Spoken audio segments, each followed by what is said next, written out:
जय गुरु जी, शुक्राना गुरु जी, अनंतम अनंतम शुक्राना गुरु जी। संगत जी, आज मैंने एक आंटी का सत्संग सुना और उन्होंने अपनी जर्नी शेयर करी गुरु महाराज जी के साथ।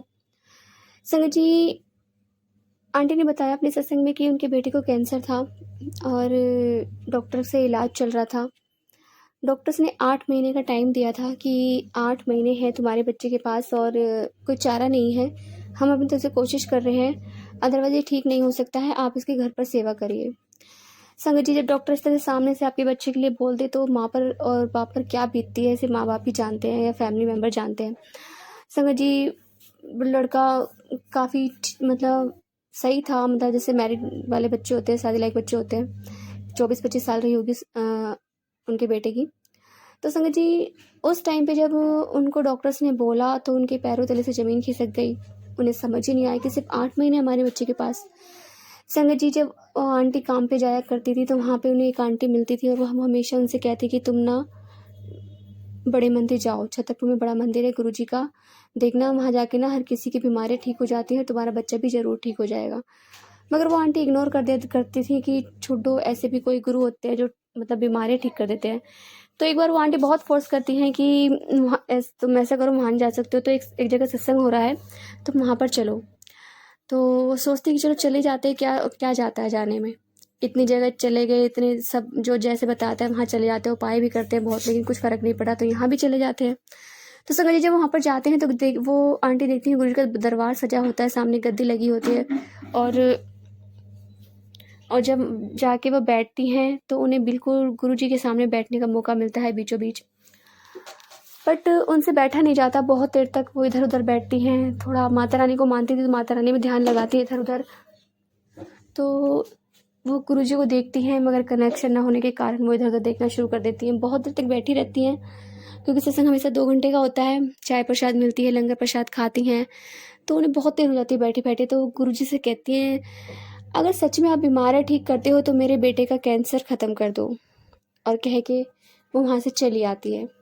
संगत जी, उसके बाद वो आंटी फिर से कहती हैं कि तुम एक बार बड़े मंदिर जाकर देखो, तो वो आंटी फिर इग्नोर कर देती हैं। तो जब भी वो आंटी उनको नज़र आती थी तो वो हमेशा रास्ता मोड़ लिया करती थी और फिर मतलब एकदम से इग्नोर कर दिया करती थी, नज़रअंदाज कर दिया करती थी। फिर एक बार उनको लगा कि चलो चले ही जाते हैं, तो वो आंटी अपने हस्बैंड को बोलती हैं, तो उनके हस्बैंड कहते हैं ठीक है, यहाँ भी देख लेते हैं, चले जाते हैं। संगत, जिसके बाद जब वो आंटी वहाँ जाती हैं तो उन्हें खुद को समझ में नहीं आता है कि दरबार इतना अच्छा सजा है बड़े मंदिर का। तो फर्स्ट टाइम जब आपको जाते हैं तो नज़ारा ही कुछ और होता है, फीलिंग ही कुछ और होती है।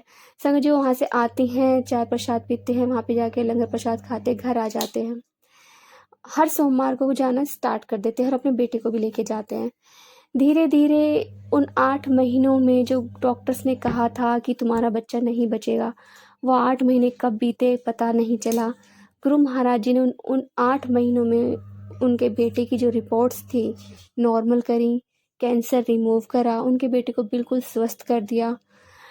मतलब गुरु जी हमेशा मिरेकल करते हैं, लाइफ ब्लेस करते हैं। संगत जी, उनका बेटा सही हो गया और आज उनकी जर्नी गुरु जी के साथ अभी भी स्टार्ट है। संगत जी, अभी एक और आंटी का मैं सत्संग आपको सुनाती हूँ। सत्संग बहुत लंबा था और वो आंटी बताती हैं कि उन्होंने अपनी बेटियों के लिए बहुत सारे रिश्ते देखे थे।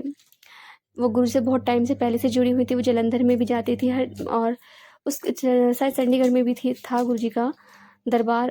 तो गुरु जी उस टाइम पे दिल्ली आ गए और उनको पता नहीं चला आंटी को कहाँ कहाँ चले गए गुरु जी। जब उन्हें पता चलता है कि वो दिल्ली में है, एम्पायर स्टेट में है, तो वो अपने हस्बैंड से बोलती हैं कि मैं जा रही हूँ दिल्ली, और उनके हस्बैंड भी नहीं रोकते उनको।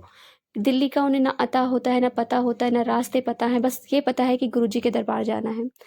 संगत जी, जैसे तैसे करके वो जो रिश्ते उनकी बेटी के लिए आते हैं उनकी सबकी फ़ोटोज़ लेके जाती हैं गुरु जी के दरबार में, और सच में पहुंच भी जाती हैं। गुरु जी अपने पास बुला लेते हैं और जब दरबार में एंटर करती हैं तो उनके दिमाग में ये रहता है कि गुरु जी मुझे पहचानेंगे कैसे इतने टाइम बाद।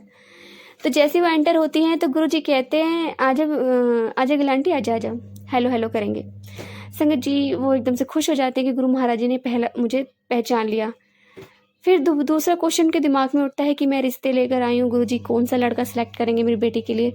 तो गुरुजी कहते हैं कि पुत्र, तू जितने भी लव लेटर लाई है ना, सॉरी पुत्र नहीं, कहते हैं आंटी जितने भी लव लेटर लाई है ना वो सारे बेकार हैं, एनु फाड़ दे, वो किसी काम के नहीं है। तो उन्हें दूसरा आंसर भी मिल जाता है। संगत जी फिर सब चले जाती है, सारी संगत 6-7 लोग बचते हैं और उन्हें समझ में नहीं आता क्या करूं, मैं कहाँ जाऊंगी रात को।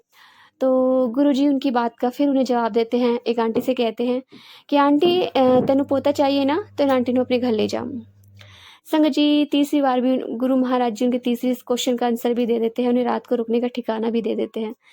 ऐसे हमारे गुरु महाराज जी अपने बच्चों की हर परेशानियों को दूर कर देते हैं।